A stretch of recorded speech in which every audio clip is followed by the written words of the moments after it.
बातें करते हम खेतों की और उसके रखवाली की, बाग बगीचा फल फूलों और फसलों की हरियाली की।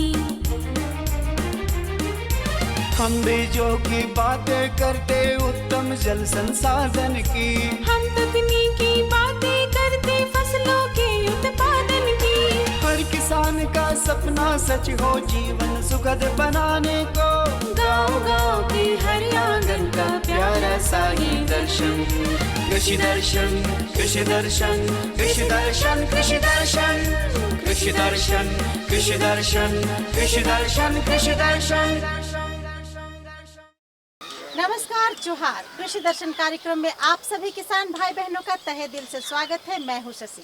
किसान भाइयों, जैसा कि आप जानते हैं कि हमारा ये कार्यक्रम आपके लिए होता है और हम हर बार आपके लिए नई नई जानकारियां लेकर आते हैं ताकि आपको कृषि संबंधित हर जानकारी घर बैठे मिल सके। कार्यक्रम की शुरुआत हो चुकी है और कार्यक्रम की शुरुआत जब होती है तो सबसे पहले हम आपको दिखाते हैं कृषि समाचार। तो चलिए सीधे रुख करते हैं कृषि समाचार की ओर। नमस्कार, कृषि समाचार में आपका स्वागत है। मैं हूं सोनम गुप्ता। आइए देखते हैं आज कृषि समाचार में क्या है खास। 3 साल के अंतराल पर भूमि की मृदा का कराई परीक्षण। मटर की उन्नत किस्म बिरसा मटर की गई विकसित। गाजर की खेती के लिए अनुशंसित प्रभेद में लगाएं पूसा मेघाली। अब समाचार विस्तार से। 3 साल के अंतराल पर अपनी भूमि की मृदा का परीक्षण एक बार अवश्य कराएं। एक पूरी फसल चक्र के बाद मृदा का परीक्षण हो जाना बेहतर है। हल्की या समस्याग्रस्त भूमि की मृदा का परीक्षण बहुत ही जरूरी है। मटर की उन्नत किस्म बिरसा मटर BAU के वैज्ञानिकों ने विकसित की है। इसे वंशावली चयन के माध्यम से विकसित किया गया है। यह एक बौना पौधा प्रकार वाली उन्नत किस्म है जिसकी उपज क्षमता 13 से 15 क्विंटल प्रति हेक्टेयर है। यह 112 से 116 दिनों में परिपक्व होती है। इसकी फली का आकार लंबा और प्रति फली 5-6 बीज होते हैं। यह फफूंदी रोधी और मध्यम प्रतिरोधी किस्म है। इसके बीज बोल्ड और हल्के पीले रंग के हैं और यह किस्म झारखंड के अनुकूल है। किसान भाई, फसलों को बीज जनित रोगों से बचाव के लिए बीज को बोने से पहले बीजोपचार जरूर करें। कृषि वैज्ञानिकों की सलाह है कि इसके लिए वेविस्टिन दवा 2 ग्राम प्रति किलोग्राम की दर से बीज को उपचारित करें। झारखंड के किसान भाइयों को अगर बीजोपचार करके बीज की बुआई करते हैं तो बहुत अच्छी बात होगी, क्योंकि ये करते क्यों हैं पहले ये जानना होगा। क्योंकि बहुत सारे फसलों में, खासकर ये तिलहनी फसलों में कुछ बीज जनित रोग होते हैं जो कि बीज के द्वारा ही बीज कैरियर का काम करते हैं। तो अगर उस स्टेज में लगाने के पहले अगर हम बीजोपचार कर दें तो बहुत ही अच्छी बात होगी और इसमें से जो सीड बोर्न डिजीज हैं ये नहीं लगेंगे। तो इसके लिए किसान भाइयों को हम सलाह देना चाहेंगे कि वेविस्टिन 2 ग्राम प्रति किलोग्राम बीज के दर से अगर इसको उपचारित कर लें। वेविस्टिन केमिकल है, एक दवा है, इससे जो कि बीज जनित रोगों से छुटकारा दे सकती है। अगर इसको उपचारित करके किसान भाई इसको लगाएं। गाजर की खेती से अधिकाधिक उत्पादन लेने के लिए 4 से 5 किलोग्राम बीज प्रति हेक्टेयर लगाएं। कतार से कतार की दूरी 8 सेंटीमीटर और पौध से पौध की दूरी 10 सेंटीमीटर रखें। बेहतर उत्पादन के लिए अनुशंसित प्रभेद में पूसा मेघाली, पूसा यमदाग्नि, पूसा केसर, नैंटिस चैंटनी लगाएं। बैंगन फसल में पत्तियों से रस चूसने वाले कीट माहो और माइट के रोकथाम के लिए नीम निर्मित दवा 5% 2 से 3 बार फसल पर छिड़काव करना चाहिए। इससे फल छेदक कीट भी नहीं लगते हैं। 2% नीम के तेल का व्यवहार भी फल छेदक कीट के रोकथाम में कारगर है। यदि पत्तियों से रस चूसने वाले कीड़ों का प्रकोप अधिक हो तो इमिडाक्लोप्रिड 17.5 दवा 150 मिलीलीटर प्रति हेक्टेयर की दर से छिड़काव करें। किसान भाई, आलू की कंद कोड़ने के लिए बिरसा पोटैटो डिगर नामक कृषि यंत्र का प्रयोग कर सकते हैं। इसकी कार्य क्षमता 60 से 70 डेसिबल प्रतिदिन है। आज की विशेष जानकारी है बैगन फसल में पत्तियों से रस चूसने वाले कीट, माहों और माइट के रोकथाम के बारे में। गाजर की खेती के लिए उपजाऊ हल्की मिट्टी, जैविक अंश से भरपूर अच्छी जल निकास वाली मिट्टी उपयुक्त है। गाजर की बुआई सीधी पंक्तियों में करें, साथ ही 8 से 10 दिनों पर सिंचाई करते रहें। और अब एक नजर राज्य के 5 प्रमुख शहरों के मौसम के मिजाज पर। आज राज्य के 5 प्रमुख नगरों के अधिकतम और न्यूनतम तापमान कुछ इस प्रकार दर्ज किए गए। रांची का अधिकतम तापमान 16 डिग्री सेल्सियस। कृषि समाचार में आज इतना ही। अगले दिन अगले अंक में फिर मुलाकात होगी कुछ ताजा तरीन खबरों के साथ। तब तक के लिए दीजिए इजाजत। नमस्कार, जोहार। किसान भाइयों, अभी आपने देखा कृषि समाचार, मंडी भाव, साथ ही अगले 24 घंटे के अंदर मौसम के मिजाज को जाना। आइए यहाँ पे लेते एक छोटा सा विराम। बने रहिए आपके अपने कार्यक्रम कृषि दर्शन के साथ। भारत सरकार का हर प्रयास किसानों को दे रहा है एक नई आस। देश के किसानों की खुशहाली और उन्हें आत्मनिर्भर बनाने के लिए भारत सरकार समर्पित है। प्रधानमंत्री श्री नरेंद्र मोदी जी के नेतृत्व में कृषि क्षेत्र में किए गए निरंतर प्रयासों के फलस्वरूप देश खाद्यान्न व बागवानी के क्षेत्र में आत्मनिर्भर हो चुका है और देश में दलहन का उत्पादन भी बढ़ा है। इसी तरह भारत सरकार ने खाद्य तेलों के उत्पादन को बढ़ाने के भी अनेक प्रयास किए हैं। इसी क्रम को आगे बढ़ाते हुए माननीय प्रधानमंत्री श्री नरेंद्र मोदी जी के नेतृत्व में भारत सरकार ने दूरदर्शी निर्णय लेते हुए राष्ट्रीय खाद्य तेल मिशन ऑयल पाम की शुरुआत की है। इस मिशन से देश भर के किसानों को बहुत लाभ मिलेगा। कृषि के पूंजी निवेश में वृद्धि होगी, खाद्य तेल आयात पर देश की निर्भरता कम होगी और रोजगार के नए अवसर पैदा होंगे। खाने के तेल में आत्मनिर्भरता के लिए अब राष्ट्रीय खाद्य तेल मिशन ऑयल पाम का संकल्प लिया गया है।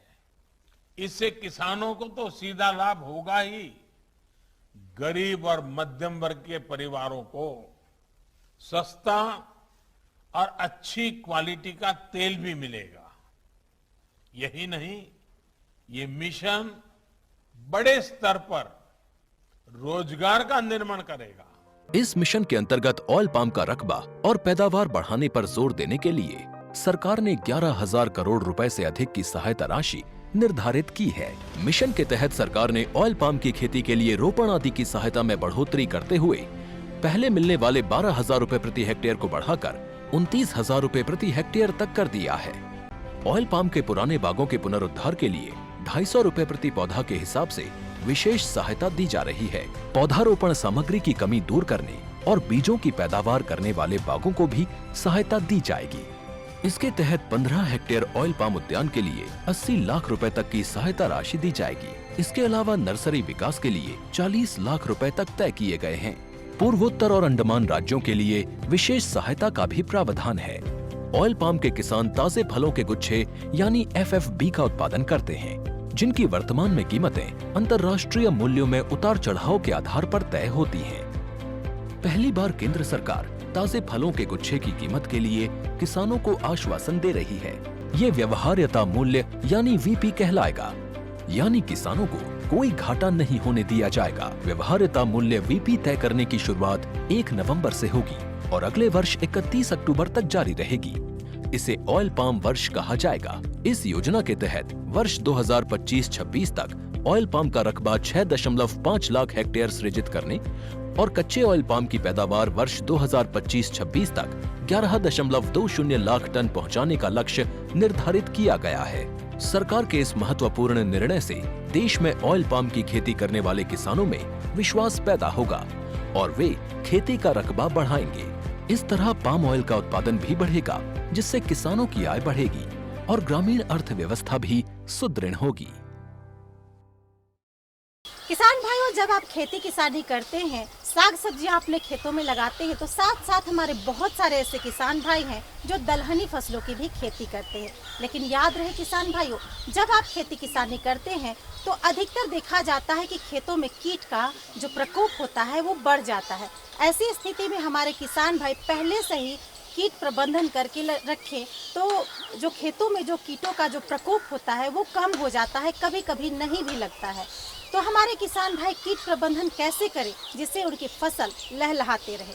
चलिए रुख करते हैं विशेषज्ञ की ओर। आज हम जानेंगे कि दलहनी फसलों में कीट प्रबंधन कैसे करें, और इस बारे में जानकारी देने के लिए हमारे साथ विशेषज्ञ के तौर पे हैं डॉक्टर पीके सिंह। झारखंड प्रदेश की अगर बात करें सर, तो यहाँ पे दलहनी फसल काफ़ी लगाते हैं लोग, लेकिन जानकारी नहीं होने के कारण उनका उत्पादन सही नहीं हो पाता है। तो जो दलहनी फसल लगाएंगे उनमें कीट कौन कौन से आएंगे और उनका प्रबंधन कैसे करें, इस बारे में सर बताएं। क्योंकि हमारे राज्य में खास करके दलहनी फसलों में रबी के मौसम में किसान भाई मसूर और मटर, जो मटर दो तरह का होता है, एक सब्जी वाला मटर और एक फील्ड भी होता है जिसका छोला बना के लोग खाते हैं, तो उसकी एक खेती होती है। और इन दोनों फसलें ऐसी है जो जिसमें कि हमारे राज्य में पानी का भी अभाव है, सिंचाई का। अगर दूसरी फसल आप लीजिए तो ज़्यादा पानी देना पड़ता है, गेहूँ लीजिए 5-6 देना पड़ेगा, और इसमें है कि बहुत ही न्यूनतम पानी में ये फसल तैयार हो जाता है। यूँ कहिए कि कम पानी में अच्छा लागत भी जाता है। और आजकल हमारे जो दलहनी फसलें हैं, दालों के दाम भी किसान अच्छा मिलता है, बाज़ार भाव भी बहुत है। और रही बात किसान भाई की जो मटर और मसूर जो लगाते हैं, ये दोनों फसलें जो है लेगुमिनेसेस फैमिली की है, उसमें प्रायः एक ही तरह के कीट लगते हैं। अगर हम कीटों की बात करें यहाँ पर, तो यहाँ की भूमि खास करके लाल ज़मीन है, अपलैंड है, एसिडिक है, तो उसमें एक तो दीमक का प्रकोप होता है रबी के मौसम में खास करके, जो कि भूमि में रह के कीड़े रहते हैं, जड़ों को काट के काफ़ी नुकसान पहुंचा देते हैं। फिर जैसे फसलें बड़ी होती है तो उसमें फिर कुछ रस चूसने वाले कीड़े, अगर आजकल मौसम बदल रहा है, मौसम के अनुसार ठंडा पड़ गया, देख रहे हैं अभी आप किसान भाई अनुभव भी कर रहे होंगे। अभी तक मतलब दलहनी फसल को लगा देना चाहिए, बाकी देर से बारिश हुई, किसानों भाइयों खेतों में नमी है, लगा नहीं पा रहे हैं, तो उसके वजह से भी है, तो उसमें भी ठंडा पड़ता है, तो एक माहू कीड़ा होता है, उसका भी प्रकोप होता है। फिर खास करके जब पौधे बड़े होते हैं, जो बहुत ही हानिकारक हमारे राज्य में जो कीट पहुंचाता है, खास करके फल छेदक समूह का कीड़ा है, जो फल छेदक कीड़ा है, ये कीड़े जो है नुकसान पहुंचाते हैं। और रही बीमारी के बाद, तो मुख्यतः 2 तरह की बीमारियां यहाँ देखी जाती हैं मटर में। ये आपका एक होता है कि पाउडरी मिल्ड्यू होता है, देखेंगे सफ़ेद पाउडर पत्ते पर दिखेंगे, और दूसरा एक किट बीमारी होता है जो कि होता है। और मसूर में खास करके एक, जहाँ भी किसान भाई लगातार लगा रहे हैं, तो एक विल्ट जो है सूखने की बीमारी होती है। तो डॉक्टर साहब, ये जो कीट आते हैं उनके प्रबंधन की अगर हम जब बात करते हैं, तो कुछ फसलें जो होती हैं, जैसे कि आपने को बताया कि मटर वाले छेमी के रूप में भी प्रयोग करते हैं और दाना के रूप में भी, तो इसमें अगर जैविक कीटनाशक की बात करें और रासायनिक में, तो कौन सा बेहतर होता है और कैसे कैसे इसका प्रयोग करें? देखिए, अगर किसान भाई अगर समेकित कीट प्रबंधन करें, बीज लगाने से लेकर फसल तैयार होने तक अगर कुछ विधियाँ अपनाएं, तो हो सकता है शायद उनको रासायनिक कीटनाशक डालने की ज़रूरत ना पड़े। तो मैं सर्वप्रथम ये बोलना चाहूँगा, मटर हो या मसूर हो, किसान भाई अगर खेती कर रहे हैं तो बीज उपचार कर लें। ये बीज उपचार एक ऐसा तरीका है कि जिससे कम लागत में भी और शुरू के समय में भी है, उसमें कुछ करना नहीं। 1 किलो बीज हो, उसमें या तो 5 मिलीलीटर इमिडाक्लोप्रिड या क्लोरोपाइरिफास की नाम दवा आती है, उससे मिला करके बीज को उपचारित कर लें। और उसमें साथ ये होता है, चूँकि और एक होता है कि दवा होती है बीमारी से बचने के लिए भी है, कार्बामेंडाजिम है 2 ग्राम, उससे भी कर लें। और ख़ास करके ये दोनों फसलें जो हैं दलहनी फसलें हमारे हैं, इसलिए राइजोबियम से भी बीज का उपचार करें। तो किसान अगर बीज उपचार करके लगा देते हैं, तो पहले 30 दिन तक बहुत सारे कीट का प्रकोप से हमारी फसलें मटर और मसूर बचाती है, खास करके दीमक से भी। और जहाँ तक रबी के समय में खेत की अच्छी से तैयारी करें और अच्छा सड़ा गला खाद डालें, खरपतवार निकाल दें, क्योंकि ये सब जो होता है दीमक का कच्चा भोजन होता है, उसको लगाएं। और मैं किसान भाई को सलाह देना चाहूँगा, खास करके जब भी कोई मटर और मसूर लगाते हैं, तो प्रायः ऐसा पाया गया है कि 6 लाइन आप मसूर की या मटर के लगाएं और 2 लाइन सरसों लगा दें, फिर 6 लाइन लगाएं। तो इससे क्या होता है, बहुत सारे जो माहू आते हैं कीड़े ना, उससे फसल का बचाव हो जाता है। और दूसरा बात है कि किसान को अतिरिक्त आय के रूप में भी कुछ मिल जाता है। तो किसान भाई खास करके इससे लगाएं, तो रस चूसने वाले कीटों से भी काफ़ी प्रकोप बढ़ जाता है। अगर बहुत ही समय में जब बादल मौसम हो गया, जनवरी के महीने में किसान भाई देखेंगे ठंडा पड़ रहा है तो मसूर में खास करके माहू का प्रकोप होता है। तो जब माहू का प्रकोप होता है तो शुरू की अवस्था में देखें कि कम कीड़े हैं तो नीम से निर्मित दवा का छिड़काव करें, जैसे एजाटेक्टिन है उसकी 1000 ppm की जो आती है दवा, उसको 1 मिलीलीटर पानी में मिला के आप छिड़काव करें। तो इससे क्या होता है कि बहुत सारे रस चूसने वाले कीड़े समाप्त हो जाते हैं।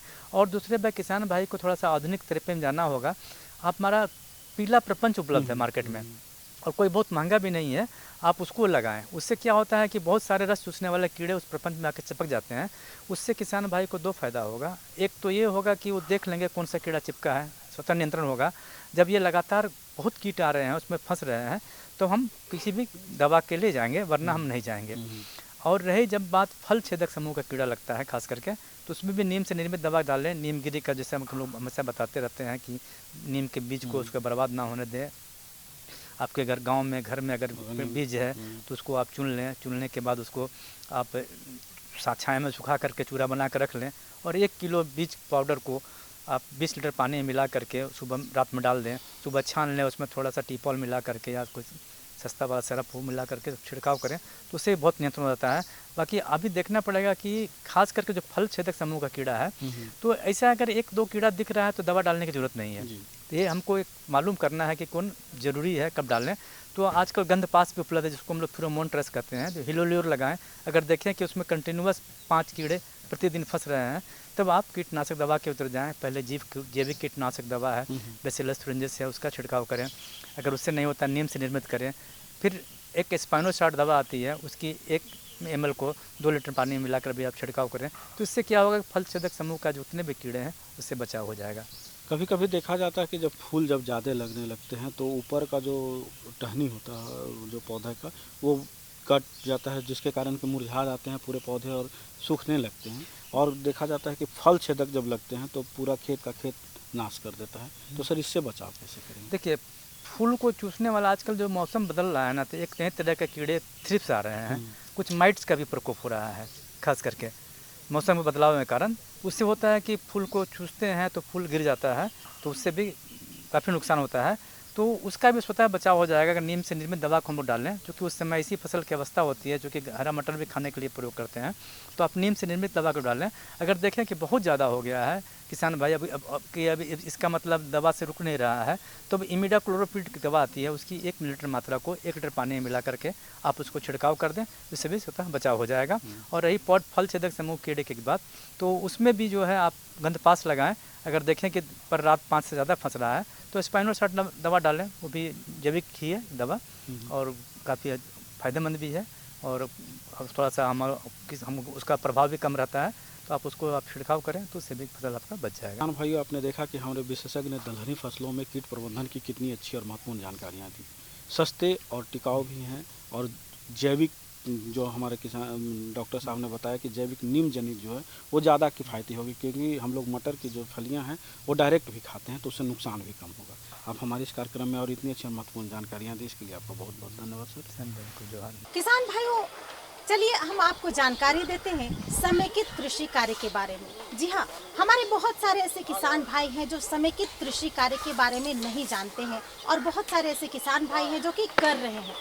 तो चलिए आज हम जानते हैं कि समेकित कृषि कार्य क्या है और हमारे किसानों को इससे कितना लाभ मिल रहा है। जानने के लिए चलिए सीधे चलते हैं विशेषज्ञ के पास। किसान भाइयों, आज हम बात करेंगे समेकित कृषि प्रणाली क्या है और इससे किसान भाइयों को कैसे लाभ मिल सकता है। इस विषय पे जानकारी देने के लिए आज हमारे साथ है कृषि विज्ञान केंद्र दिव्यांग के विशेषज्ञ डॉक्टर नेहा रजक। मैडम, जैसा कि आज का विषय हमने लिया है कि समेकित कृषि प्रणाली क्या है, तो सबसे पहले आप हमारे किसान भाइयों को बताएं कि समेकित कृषि प्रणाली क्या है और कैसे इसे किसान भाई अपनाकर अपने जीवन में लाभ ले सकते हैं। किसी समेकित कृषि की अगर बात की जाए तो यह एक ऐसी पद्धति है कृषि की जिसमें कि फसलों उत्पादन के साथ साथ अन्य सह व्यवसाय जैसे कि गोपालन हुआ, मवेशी गोपालन, बकरी पालन, मत्स्य पालन, मधुमक्खी पालन, मशरूम उत्पादन, केचुआ खाद उत्पादन, साथ ही साथ लाह उत्पादन आदि सभी कृषि के जो आधारित व्यवसाय हैं एक साथ किसान भाई कर सकते हैं। और यह पद्धति जैसे कि खेती की या पद्धति में एक अवयव का जो अवशिष्ट होता है, अवशेष उत्पादन होता है, वो दूसरे अवयव के लिए उत्पादकता को बढ़ाने में सहायक होता है। जैसे कि अगर गाय की गोबर की बात की जाए तो गाय के गोबर से हम लोग बायोगैस उत्पादन कर सकते हैं, केंचुआ खाद बना सकते हैं। साथ ही साथ मत्स्य पालन में भी यह सहयोगी है। तो इस प्रकार समेकित कृषि पालन किसान भाई लेकर अपना आय में वृद्धि कर सकते हैं। अब सबसे प्रमुख बात आती है कि झारखंड में इसकी क्या संभावना है, कैसे हमारे झारखंड के किसान भाई इसको अपनाकर लाभ लें? हाँ, जैसा कि हम सभी जानते हैं कि झारखंड में ज़्यादातर किसान सीमांत क्षेत्र में आते हैं, तो छोटे किसानों के लिए यह एक बहुत ही लाभकारी व्यवसाय है समेकित कृषि। और यहाँ पे अगर किसान भाई जैसे कि आपका कुछ जो भी एक क्षेत्रफल है उसका जो 10वां हिस्सा होता है, उसमें आप सबसे पहले मछली के लिए तालाब खुदाई करें जो कि अनुपयोगी क्षेत्र हो, वैसे जगह पे आप तालाब खुदाई करके और उसमें मत्स्य पालन कर सकते हैं। मत्स्य पालन के साथ साथ आप बत्तख या कुक्कुट पालन भी कर सकते हैं। और इसके बाद जो 40% एरिया होगा आपके टोटल क्षेत्र का, उसमें आप फसलोत्पादन ले सकते हैं, जिसमें फल फूल या खाद्यान्न फसल उत्पादन कर सकते हैं। इसके साथ ही साथ आप जैसे मशरूम का भी खेती कर सकते हैं, या यहाँ के लिए झारखंड के लिए एक अच्छा विकल्प है मशरूम, ऑयस्टर मशरूम का उत्पादन कर सकते हैं किसान भाई। साथ ही साथ केंचुआ खाद उत्पादन भी कर सकते हैं, क्योंकि गौपालन अगर हम लोग चयन करते हैं इस इकाई का, तो आप बहुत अच्छे से केंचुआ खाद भी बना सकते हैं। केंचुआ खाद सिंपल भी तैयार कर सकते हैं, या इनरिच्ड जो केंचुआ खाद आता है उसको भी आप तैयार कर सकते हैं और अच्छा से अच्छा लाभ पा सकते हैं। क्योंकि अभी जो शहरी बागवानी क्षेत्र है वहाँ पे केंचुआ खाद का बहुत ज़्यादा ही डिमांड बढ़ गया है, तो आप अच्छी कीमत इसकी मिल सकती है। साथ ही साथ आप इसमें अगर हम लोग मत्स्य सह बत्तख पालन की बात करें तो हम लोग देखते हैं कि बत्तख और मत्स्य जब एक दूसरे के साथ रहते हैं तो इसमें मछलियों का विकास बहुत अच्छे से होता है, क्योंकि पानी के ऊपर जब बत्तख तैरते हैं तो ऑक्सीजन का प्रवाह बहुत अच्छे से होता है, जिससे मछलियों का जो स्वास्थ्य होता है, उनका जो शरीर का विकास है वो बहुत अच्छे से होता है। और साथ ही साथ बत्तख का भी उसमें अंडा देने की क्षमता बढ़ती है। तो इस तरह से आप दोनों ही मत्स्य पालन के साथ साथ बत्तख पालन ज़रूर करें। इसके बाद अगर हम लोग बात करते हैं गोपालन से मछली पालन को क्या लाभ है, तो उसमें ये होता है कि गौ से पालन से निकला हुआ जो अवशिष्ट होता है, गोबर होता है या अन्य धुलन जो सामग्री होता है, वो तालाब में जाने से मछलियों के लिए वो खाना का रूप लेता है, और जिससे कि आप लागत को 25 से लेकर 40% तक कम कर सकते हैं। तो इस प्रकार आप गोपालन, मछली पालन और बत्तख पालन सब एक साथ कर सकते हैं। इसके अलावा आप मशरूम भी एक अच्छा विकल्प के रूप में चयन कर सकते हैं, क्योंकि झारखंड में मशरूम की खेती भी बहुत अच्छे से की जा सकती है, और ये एक बहुत छोटे से इकाई, बहुत छोटे से क्षेत्र में भी आप कर सकते हैं। ऑयस्टर मशरूम का खासकर सालों भर उत्पादन किया जा सकता है और उससे आप बहुत अच्छा आमदनी प्राप्त कर सकते हैं। गोपालन होने के साथ साथ जिससे कि आप गोबर जो उपलब्ध होता है उससे आप केंचुआ खाद भी बना सकते हैं, और केंचुआ खाद को भी एक व्यवसाय के रूप में ले सकते हैं। आजकल इनरिच्ड जो वर्मी कंपोस्ट आ रहा है उसको आप शहरी बागवानी जो क्षेत्र है वहाँ पे काफ़ी डिमांड होता है, तो उसमें एक अच्छी आमदनी का ये भी एक स्रोत हो जाता है।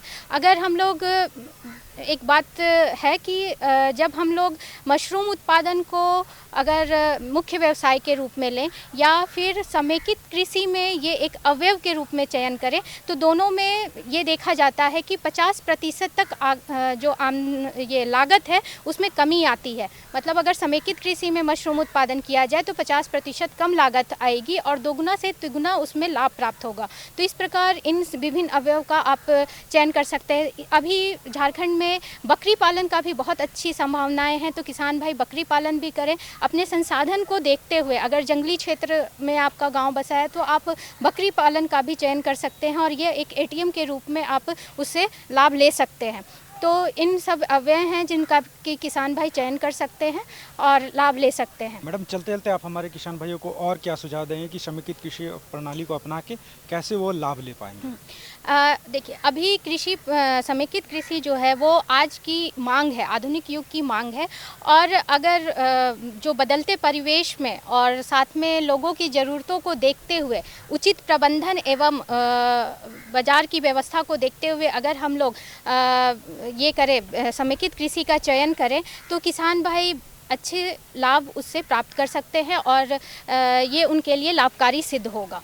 तो देखा किसान भाइयों, मैडम ने कितनी अच्छी जानकारी दी कि समेकित कृषि प्रणाली अपनाकर आप कैसे एक सफल किसान बन सकते हैं और अपने साथ साथ अपने समाज को भी ऊपर ला सकते हैं।